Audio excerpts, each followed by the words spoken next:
V, so glad you can make it out today. You know, I actually been wanting to talk to you. Really? Hmm? Really? Yes, I've actually been wanting to talk to you because ever since you've been on this journey, I don't really know exactly what you do, but it seems like you started a short-term rental management company. I did, yeah. And so the first time I actually ever known about short-term rental, so I lived in Midtown, right, for like 13 years, and I had a friend that lived within like 2 minutes from us, and they had a 3-story townhouse also. So they actually short-term rented their first floor bedroom, and they did it like, and they were like, I was like, is it kind of weird? They're like, no, you actually kind of meet interesting people by doing that, and they live there, right? They said that they would kind of focus on like interns, right? That would kind of stay there 3-4 months at a time, and they like paid off their house real fast. And it was crazy. This is kind of the odd part, was that they ended up having a baby, and they still did Wow. Airbnb. So I've always wanted to, I guess, learn about short-term rentals. I don't think I ever put someone in the house, you know, in my own house. But, I mean, I got some long-term rentals. I think you did a little analysis for me one time. So, just real quick, who you are and what you do with short-term rentals. Hey, this is Vee Lee from Houston. I've been a real estate investor for, I say, 7 years now. Started out as I guess everyone started out as wholesaler at one point, and then you became a flipper, and then you accumulated enough capital reserve that you started to hold properties, and then you start looking at what other ways you can build wealth or make additional revenue, and that's how I got into the short-term rental business. So I know you had some long-term rentals. I mean, so I remember a few years ago, you had bought, what you call it, a bay house down in Galveston and Sea Isle? Is that right? Yeah. Right, not Jamaica Island, Sea Isle. Did it start then, or when did you come flip the switch and be like, hey, maybe instead of doing long-term rentals, which everyone does, right? When did you I should do some short-term rentals? That one did not really start it. That one I kept it, and I didn't do it as a vacation rental because I love the house, I love the area, so I wanted to keep it for us to come down and visit. So I was like one of the many other, second homeowner. The one that really started it for me was actually a townhouse in the Heights. Okay. And with that one, I tried to put it up for rent and put it up for sale, but it did not sell. So then I thought, you know what? Somebody came up to me with an idea of, why don't you do corporate rental? So then I furnished it, and then got into that, and then we advertised on a site for corporate rental, and it did nothing. So I said, okay, well, it doesn't hurt. So let's try listing on other places like Verbo, which is short for vacation rental by owner, and Airbnb. And sure enough, it got booked, and that's when my eye got open. Okay, how long ago was that? Oh, 4 years ago, maybe. 4 years ago. Yeah. Interesting. Maybe 3 or 4 years ago. It's been a while. So like the one thing that I always, when you're in business for yourself, right? Sometimes you don't know what's possible until you just do it. Like it takes kind of a little bit of a mindset change, right? Yeah. Like if you've never done it before, like there's always doubt that kind of creeps in, right?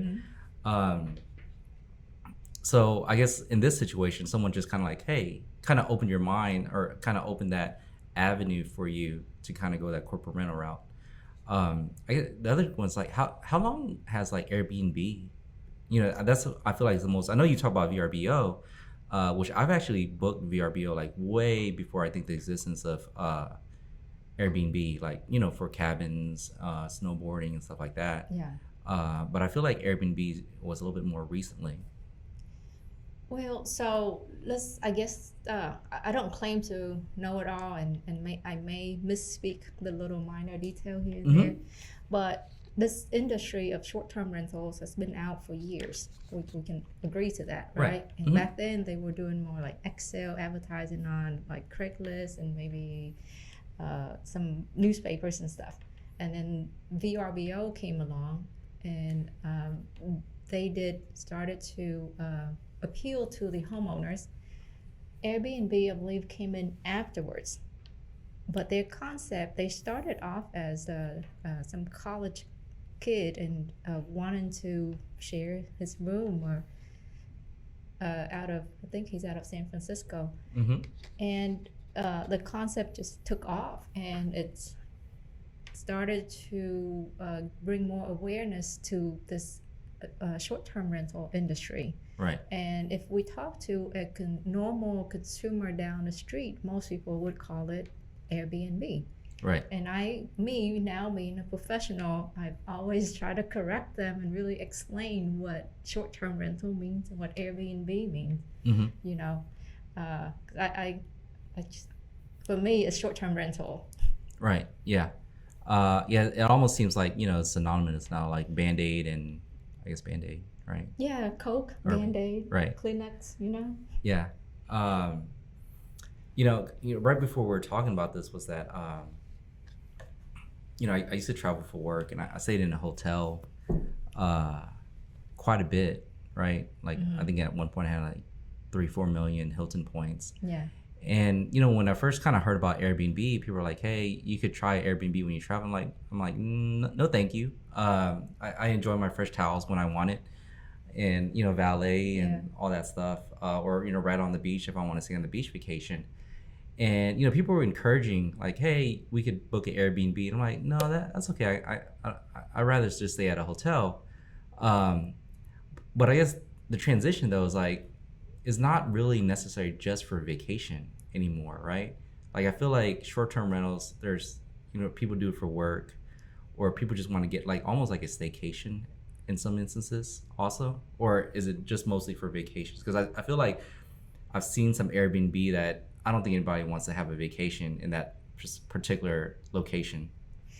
Well, yeah, it's funny you say that. So we used to say the word vacation rental. Obviously, I actually named our company Buzz Vacation Rentals, but it's more than just vacations, you're right.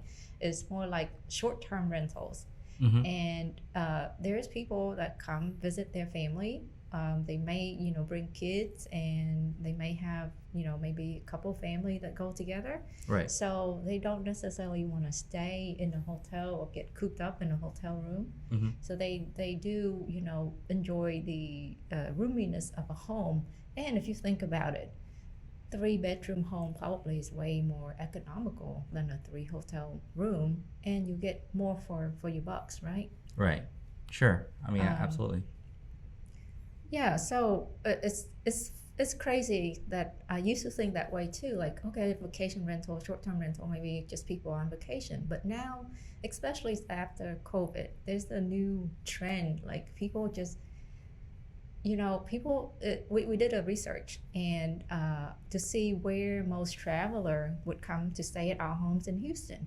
Right. And to our surprise, most people would have guessed like Dallas, Austin, San Antonio. But to our surprise, the result was Houston. It's like people from Houston come and stay at home in Houston. That's kind of interesting. Yeah. So, when COVID started, I think I had some owners that, were considering short-term rentals or converting their long-term rentals to short-term rentals, and vice versa. Then, as there was like this eviction moratorium, and then they just kind of kept it as short-term rentals. But so your company, right? It's called Buzz Vacation Rentals. Yeah. And what kind of properties do you manage? Like, just really anything? Do you ever like buy room, houses only, or what kind of management do you do with it? We don't do by rooms. We do by per whole property. It's a different ball game to do the room share. It's not our business. There are other business model that do that. Our business model is we do rent out the whole house to one group, for friends or family. And most of the homes in our portfolio are 3-bedroom or more. Okay. Yeah. just make more sense for us. Okay. So if someone wanted, like, they had just had a one bedroom condo or something, is that something you would take on, or just kind of something you defer to someone else? At the end of the day, I always defer to what's best for the homeowners. Right. Realistically speaking, a one bedroom can only generate so much in revenue. Hmm. And by the time they pay us and pay utilities and other expenses, there's not too much left. Right. So, then I just leave the choice up to them. And if it makes sense for them to utilize us, great. If it doesn't, we want them to do what's best for the home for their returns. Right. So you're saying that you only do whole houses. So are there, I guess, other management companies out there that, for example, like my friend had, right, where they had a 3-story townhome and they rented the bottom room. Is there a management company that do you know of that just, or is there a market for that? Or do people who do that really just manage it themselves because they're already inside the house? So if the owners still live in the home, Hmm. it could become really challenging to manage. Yeah, I can see that. With the guests. Like you have to massage the owners, you have to massage the guests. Not literally, right? Yeah, not literally, I hope.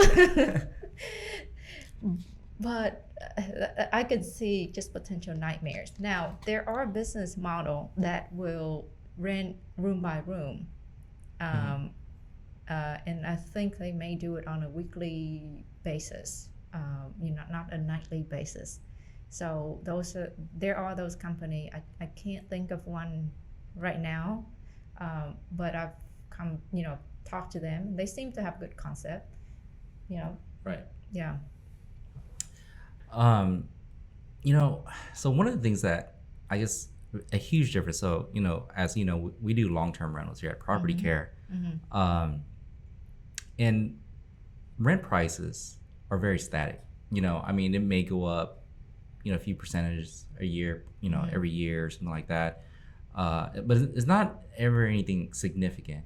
And I know, I remember in the news when, Super Bowl was coming to Houston, Yeah. Prices were going crazy. Yeah. I mean, and so I guess in the industry, so I used to go to conventions and stuff that talk about certain, it'll just kind of give you a little tidbit about, short-term managing short-term rentals. And I guess the term they always use is dynamic pricing, that, in long-term rentals, there's no dynamic pricing, but short-term rentals, there's dynamic pricing. It kind of changes constantly. You have to really look at it. But how do you, like, for example, if you're managing Houston, like, how do you know that's something that's going to drive traffic to Houston? Like, Super Bowl is pretty obvious, right? But are there like certain events that, or maybe rodeo or something that drives traffic? And then how do you know how to price it in that situation? Well, there are pricing tools available for management or people who are inexperienced at pricing. For us, for me anyway, we've done it long enough that we gather enough data that we could probably price something out. And here, I guess, here's the tip, maybe. We price things higher far out, so that way if it get booked and something else come up, right, it was priced enough that we didn't cut ourselves short, and people are willing to pay for it, so why not? Right. No, that makes sense. It's kind of like airlines, right? When you go pretty far Absolutely. out, you can just try to book it high, and then as you get closer and closer a day, depending, how much inventory you have left, you lower the price, and then once the inventory gets a certain level, then you re-raise the price as you get closer to the flight. It's all about supply and demand, right? Yeah. So when you're far out, you just price it high enough. Obviously, you got to know what's going on in your area. Like, you say, for example, there's the rodeo, the Super Bowl. And surprisingly, we got a reservation a few years ago from a group of ladies who were here for sewing convention. I mean, I didn't know of a sewing convention until we got into this business. Right. Yeah. Apparently, there's all kinds of conventions on a regular basis over in Georgetown, or I guess over in Reliant. But is there industry news like that's proprietary to you, like where they'll tell you like, hey, be careful because this event is coming in Houston, so you might want to look at your pricing. And like, is there insider news, I guess I'm asking you, that kind of tells you like, hey, you may need to adjust your pricing to kind of get a little bit more from it? unfortunately not one that I'm aware of. Mm-hmm. It's really a hands-on type of thing that we have to do. We just have to keep looking out and see, hey, what event is coming up. Because it's actually, we do it for several reasons. One is for pricing, and two is actually to elevate our guest experience. Right. When there's events, we want to cater to them, and we want to help them to have a good time. Right. No, that makes sense. Like I said, we book vacation rentals, like, in Destin, Florida, and stuff like that. But I mean, those days are, if you're in the middle of spring break, I mean, those prices go up, but those days are pretty set. And I'm not really aware of like any events that may, increase, spike it. But in Houston, I would imagine that most of it's driven by specifically events and not calendar like summer or anything like that. Right. Yeah. Houston is more of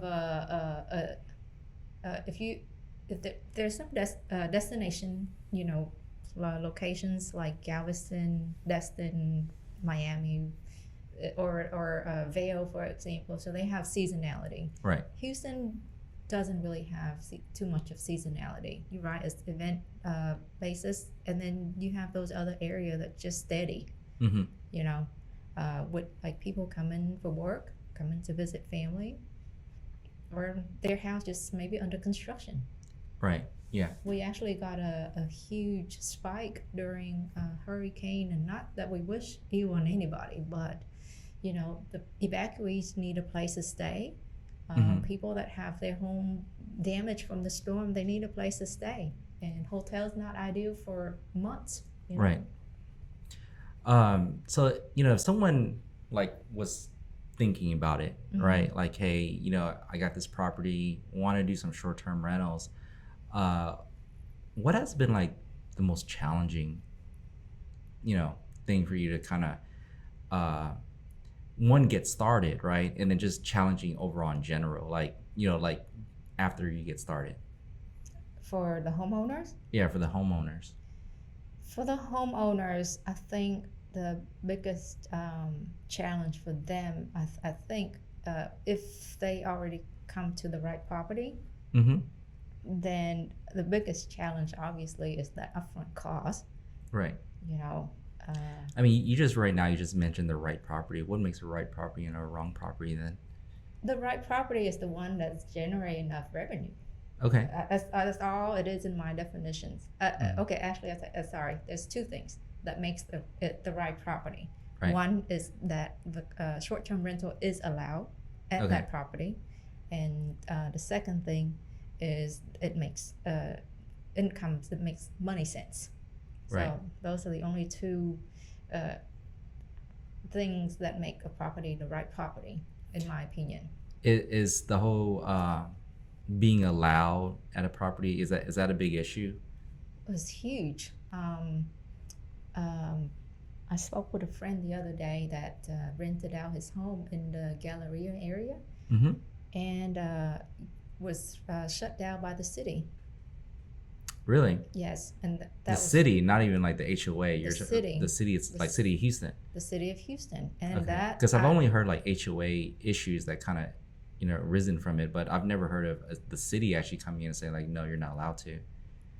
I don't know all the specifics of that. However, that was the first time I learned of that scenario as well. Mm-hmm.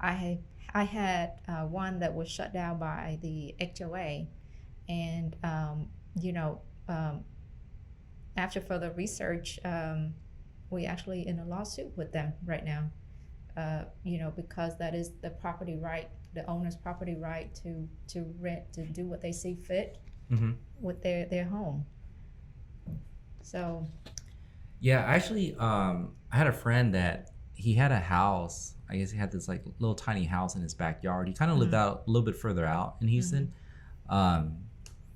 and I want to say he didn't even have an HOA, but I guess within the neighborhood there's some kind of deed restrictions, and it turned out that the neighbors found out that these, I guess the guests for the Airbnb were going kind of in the backyard and stuff, and they came out and tried to prevent him from having doing Airbnb or short-term rentals within his backyard. I know he took it to court. I don't know what the result of it is. I believe, was there not some kind of court case recently in Texas in relation to, I guess, Airbnb or short-term rentals for people? Well, the biggest case that was that worked in our favor was the case out of San Antonio, Mm-hmm. and the owner took the HOA all the way to the Texas Supreme Court and won the case. Okay. So that set the precedent for all the cases to follow, but there's still a lot of cases on the dockets. They don't know where it's going to go in the end, but I think So from what- what the attorneys are saying, the attorney that helping me with my case is saying that it's actually working in the way he interpreted the law, that it's working in our favor. Now, I'm gonna maybe throw in something here too, is why we having all of this problem is that there are many investor or people who want to, make a little bit extra money and maybe use Airbnb as the way to market their home, but they don't do the due diligence of showing respect or care for the owners and just for the neighbors, and just have anybody and allow party and wild stuff to happen. Right. That's how all this started, right? Right. If everybody just do it right, vet the guests and make sure they're aware that, hey, this is a neighborhood, don't be crazy, Right. then we wouldn't, I don't think we would have so much of this argument. So what did that Supreme Court case, the Texas Supreme Court case, not the federal one, right? What did that resolve, or what did that allow owners to do in regards to short-term rentals? Basically is declare that it is within the homeowner's right to rent it out, and that it is considered a residential activity when you rent your house out on Airbnb, on short term. Right. And it's because these people are renting the home to do eat, drink, and play, home, residential activity. They're not renting the home to run a business. So Right. therefore, it's not classified as business use. Mm-hmm.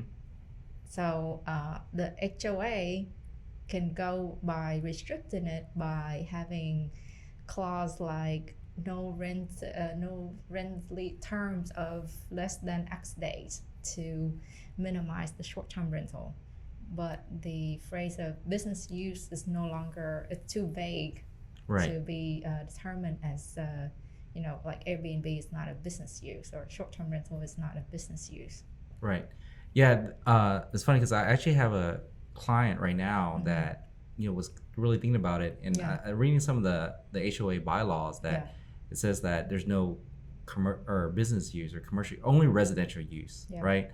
To me, the opposite of residential use is commercial use, which means that you can't sell stuff from your business. I've known some people that had issues with that, where they're trying to sell some stuff out of their house. Right. Legal stuff, not illegal stuff, but I'm just kidding. So the HOA always have problems because there's too much traffic kind of coming through the neighborhood.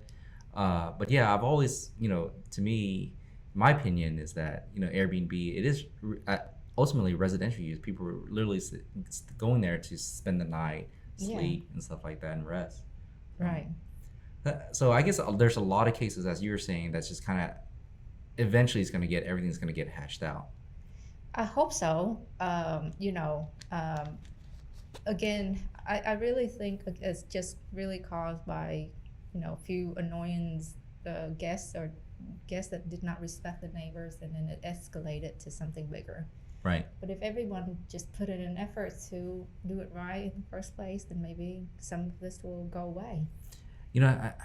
The problem with I think, if you've been in real estate long enough, doing anything related to real estate, you've come across an HOA problem, whether it's related to Airbnb or some kind of penalty that they deem as incorrect. Like, for example, one of my houses down in Clear Lake, they're asking me to replace my roof.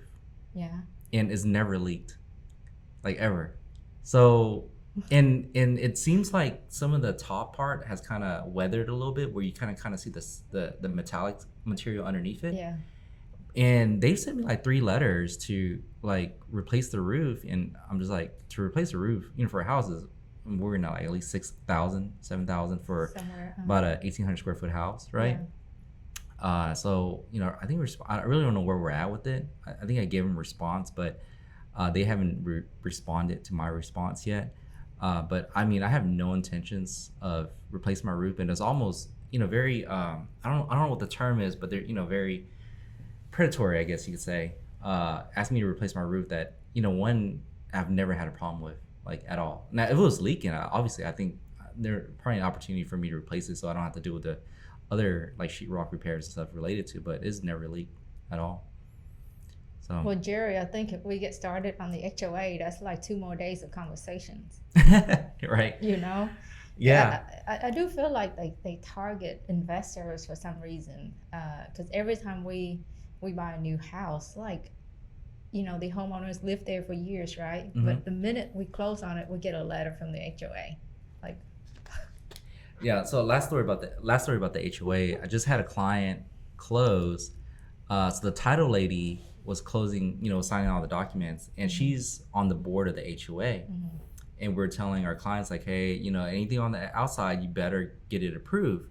And she was telling this story that so there's this couple, they sent in their paint swatch into the HOA. HOA approved it, and then when it finally got painted, and then it was in daylight, it did not look similar to the paint swatch at all. So we're like, so did you guys make him repaint? And she's like, yes. And I was like, wow, I do not ever want to live. Like, what neighborhood is that? Because I don't want to live in that neighborhood. And they had to pay it obviously out of pocket, right? wow. HOA. So even though they had approved paint, they proved that, hey, this is the paint can that we got with the label, and it matches the paint that you guys approved. They were still forced to repaint their house again. So yeah, that's a HOA story. So I guess warning is that if you plan on doing short-term rentals in your neighborhood, you better find out that whether it's approved. You ever sometimes. So here's another thought, right? Sometimes it's better just to do and then ask for forgiveness than ask for permission and not have it approved. Well, okay. Well, maybe. So here's the thing. So every time you're thinking of getting a home ready for short term, you're talking about 30,000 additional upfront money out of pocket. That sounds like a lot. Is that on average 20 to 30,000 extra? Well, in today's market, yes, it wasn't like that in pre-COVID. You're talking about for the furnishing of a house, getting it ready, and like what size house are we talking about here? Like a 3-bedroom? 3-bedroom. Yeah, we're talking about 3-bedroom. So. With that said, you do want to dot your I and cross your T before you go that way. And yeah, it's not like you go and wave your flag and say, hey, I'm going to rent this house out short term, but you do want to check before you do that just to, CYA. So what do you think, so you're, 20,000, I want to say is probably a significant number for most people, right? It is. What is the split between like someone that like, oh, I have a house, I was living in it, I'm moving, I just want to Airbnb it out, versus like, hey, I'm buying, because in long-term rentals, right, we have investors that literally buy houses for the purpose of renting it out. So how many of those where you get an investor where like, hey, I'm going to buy a house, I'm going to spend an extra $20,000 and then I'm going to short-term rental it out? We do it all the time with our homes, Jerry. Like my own home, and with other customer, because the number just makes sense that way. Because nobody unless you're in some area in Houston, most of the time the homes are vacant, and then you get them furnished if you choose the short-term route. So to what you were saying, the cost of furnishing used to be, I was able to furnish a 3-bedroom house for $6,000. That's long gone. That don't happen anymore. So. Okay. So do you still hold on to your long-term rentals? I know you've had some long-term rentals before. Do you still hold on to those, or you just kind of converted them all to short-term rentals? Wherever possible, I convert them. Okay. Where it's not possible, I don't. Yeah, that just begs the question, what makes it possible versus what makes it not possible? Numbers, rent. Okay. How much can I get in rent for this home, versus long term? Yeah. Interesting. Is there, so as a person like me, right? Uh-huh. I have a townhouse in Midtown, and I'm not really looking at any kind of property manager. Where would be best for me to go? Like, how much to find out, like, is it normally based on a day rate or a week rate or multiple day? I don't know. What Okay. is So for the normal consumer, typical an investor who does not have access to data like we do as a company, how do you go about estimating what kind of rent you're going to get? Is that the question? that is the question? But yeah, exactly. But without having, I guess, the special data that you have that no one Right. else has.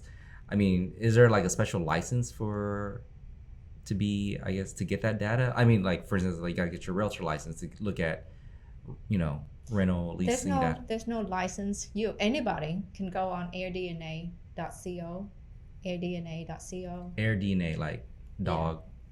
I'm not here. air Yeah. DNA, yeah, your Okay. Air DNA, DNA. yeah, Okay. .co, Mm-hmm. and there's a tool on their site called the Rentalizer. You Mm-hmm. can just put in your address, put a number of bedroom, bathroom, number of people asleep, and it tell you what you get for your rent. Now, with that number though, you have to be careful because they call it scrap data, where they just look at all the other homes in the area Mm-hmm. and see what the average rent is for those other homes, and then they calculate the occupancy rate and all of that. What they don't take out is fees, taxes, and they don't. If let's say you have a home in that area and you block it out for your personal use, Mm-hmm. AirDNA calculates it as occupancy.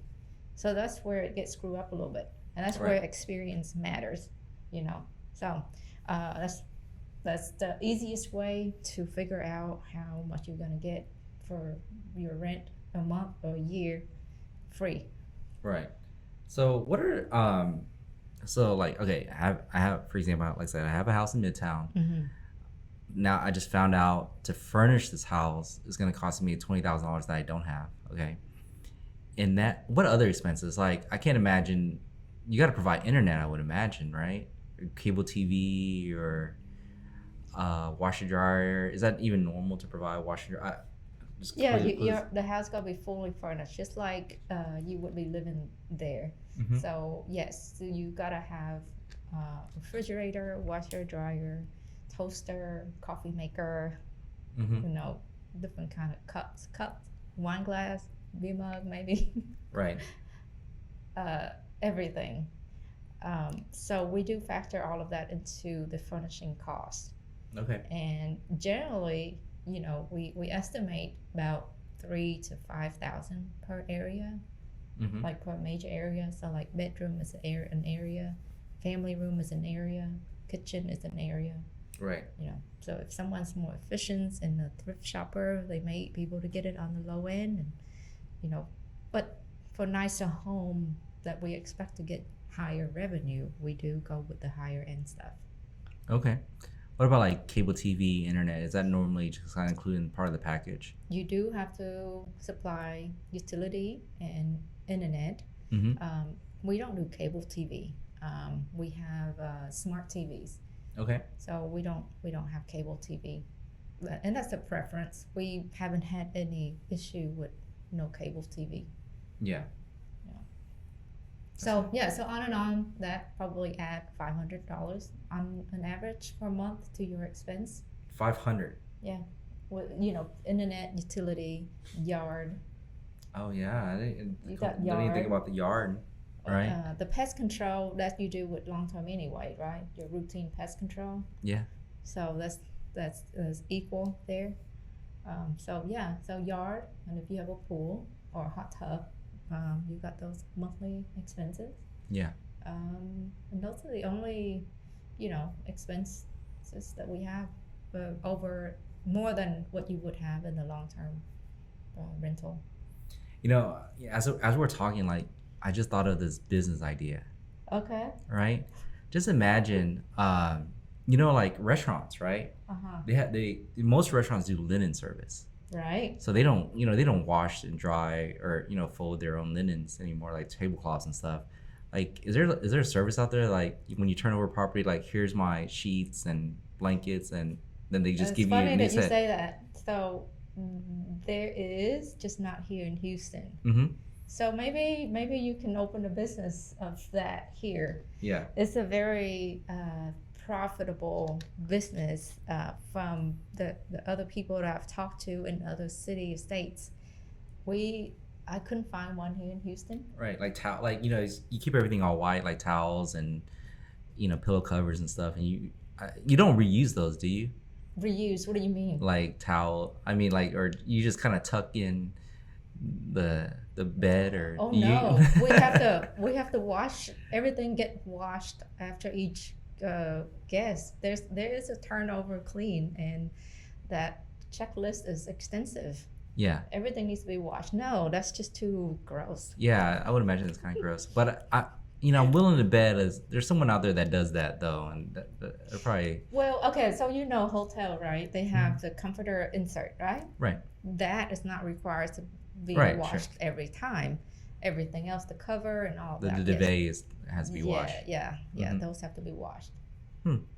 That's interesting. So it's like a occupational hazard. Everywhere I go, every hotel I stay at, or everywhere, I flip up the bed and I look at, I look for pillow covers and mattress protector. Yeah. So like for houses for long-term rentals, right? We use a maid service for before every tenant moves in. But obviously it's not as frequent. Right. So has there been like a whole new like service industry in regards to like guest cleaning houses specifically for short-term rentals, or you just kind of still use the standard maid service that's out there? It's obviously a different type of cleaning because the maid service that you use for a vacant home, it's a vacant home. The service that you use in these short-term homes, you got washing dishes, doing laundry, making the bed. So yes, there are companies that do these services, and some company actually to your point, some company actually include like a linen service with that, like where they supply the linens. And then there's company that just do the maid service only. Right. Interesting. So there's almost kind of like an industry that's been born out of servicing, short-term rentals. I would imagine something close to it. Yes, there's a big industry, or a lot of services, technologies that are created from this industry. Tech is actually huge. Like there's so many tech company coming out of this industry. Yeah, I think same thing for long-term rentals. One of the things I go almost every year is I guess to the property management conference, the national one, and there's always all kinds of tech that tries to make lives, people's management companies' life a little bit easier to manage. How many? So like when I first started my own management company, there was only like a few players in the market for like management software. That was kind of like an all-inclusive bucket. Yeah. Like, is there a lot to? I'm assuming that you're not using Excel; that you actually use a management software. We do. Yeah. So was there like a lot of players that it was like a hard choice, or? Oh, it is probably the hardest decision in this business because it's not like, in long term, you got maybe a handful of software company, right? In short term, you have at least 10, 15, I want to say 20 now. Right. And they all offer different things. So obviously, with short term, you got to have a software that offers centralized calendar. And then there's like a channel, what's the word I'm looking for? A channel manager. So that means they got to be able to integrate with Airbnb, Vrbo, and your website, and wherever else you advertise your home on. Right. And then you got cleaning module, maintenance, work orders. It's just so many things. Yeah, that makes sense. So I guess because we were just talking about earlier that I've never used Airbnb, Yeah. but I've rented houses from VRBO. So there's a software that kind of pushes that updates all of it at the same time, Yeah. or you got to go to individual sites to actually update it. Okay, so like for example, Volvo, they have their own website, their own software called Escapia, right? Yes, so ideally is if you have a good software that it should keep everything centralized. You go to the software, you make one update, and it pushes out to all the sites. Right. Now, unfortunately, again, every channel, I call them channels, like Booking.com, Airbnb, Vovo, they all play differently. They have their preferred vendor too. Right. So some, like Airbnb, to their credit, they are very friendly. So they do have direct integrations, API with almost every software. Right. But some other OTA or channels or sites, they don't. So it can make things challenging. For those DIYers, people who do it themselves. Is there software that does that for that, or is that literally just for, I guess, professionals such as yourself?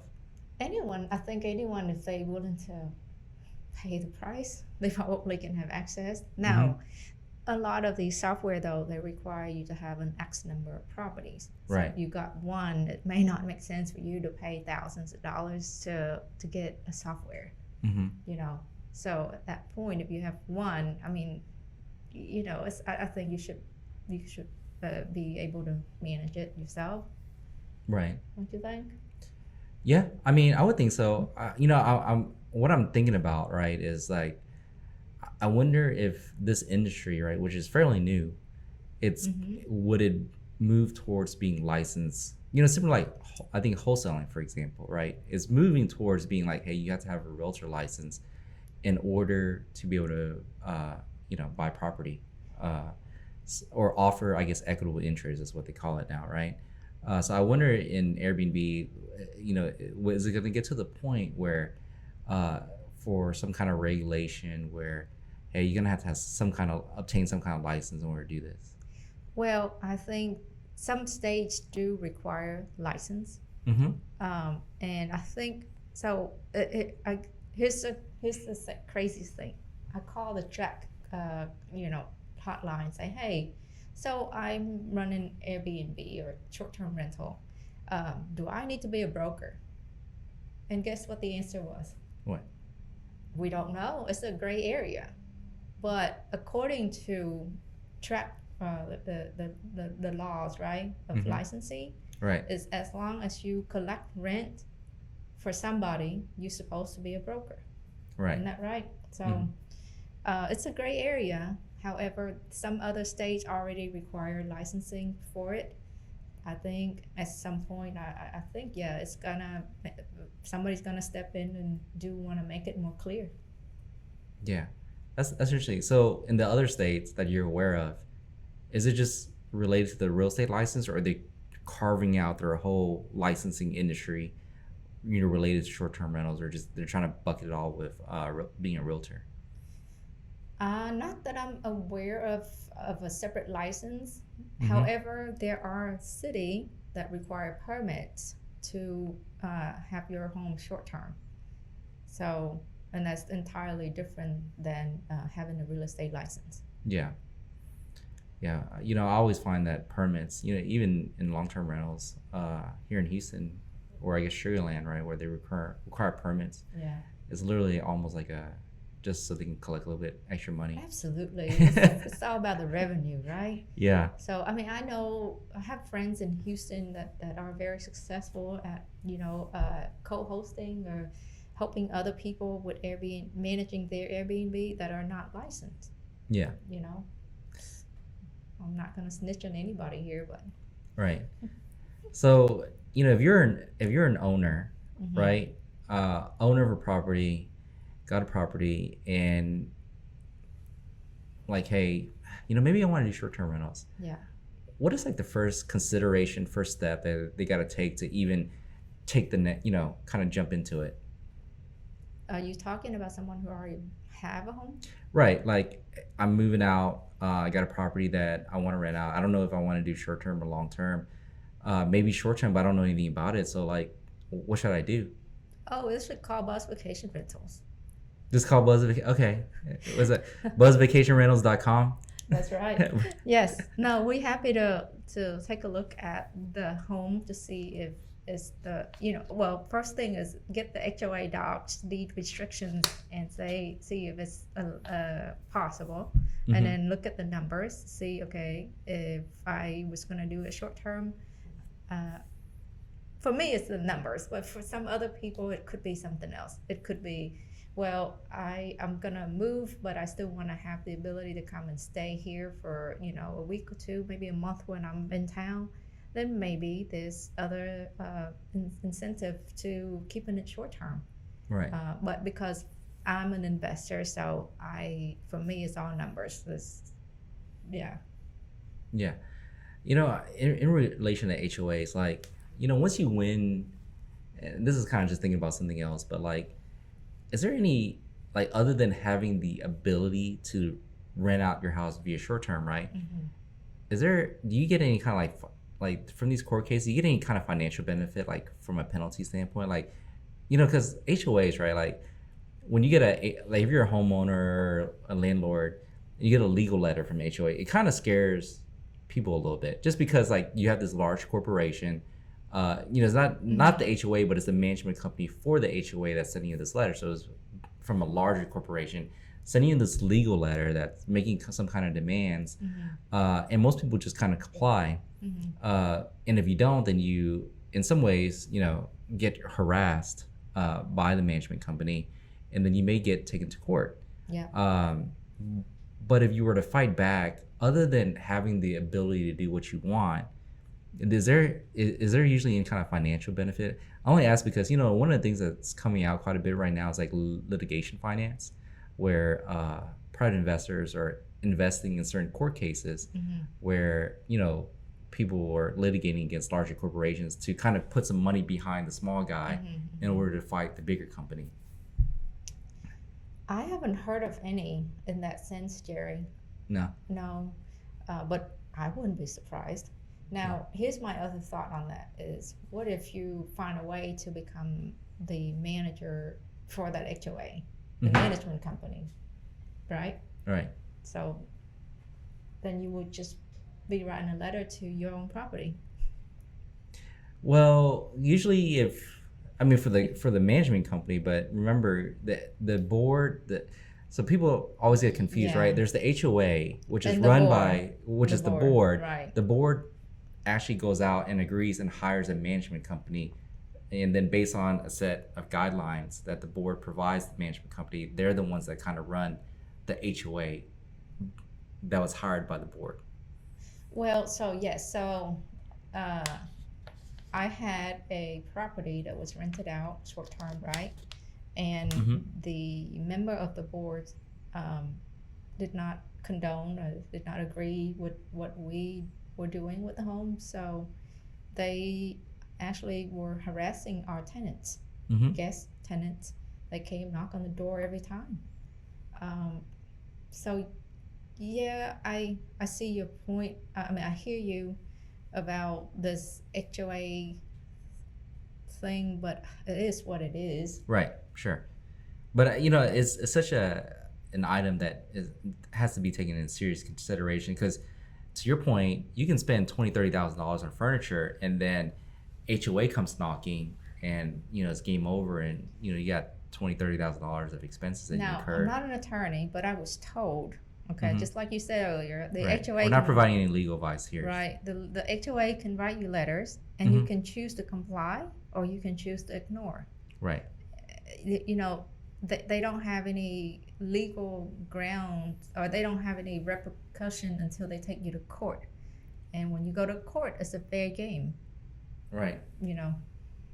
Yeah, but then again, so is you're taking to court, but you're coming out of pocket with your own court, your attorney. I mean, I would imagine you had to hire an attorney. Absolutely. Right, which is everyone knows is not very cheap, right? Right. Now $20,000-$30,000 in furniture. Now, another few thousand, $3,000, $5,000 retainer, Yeah. just to have an attorney to defend you. Yeah. And the ending result, literally, is that you can Airbnb your house. Well, that's never the outcome that you want to have. Mhm. And so that's why I said you gotta, at some point, you gotta deal with it head on. You gotta maybe try to make peace, be nice to your neighbors, Mhm. see if you can come to some kind of agreement.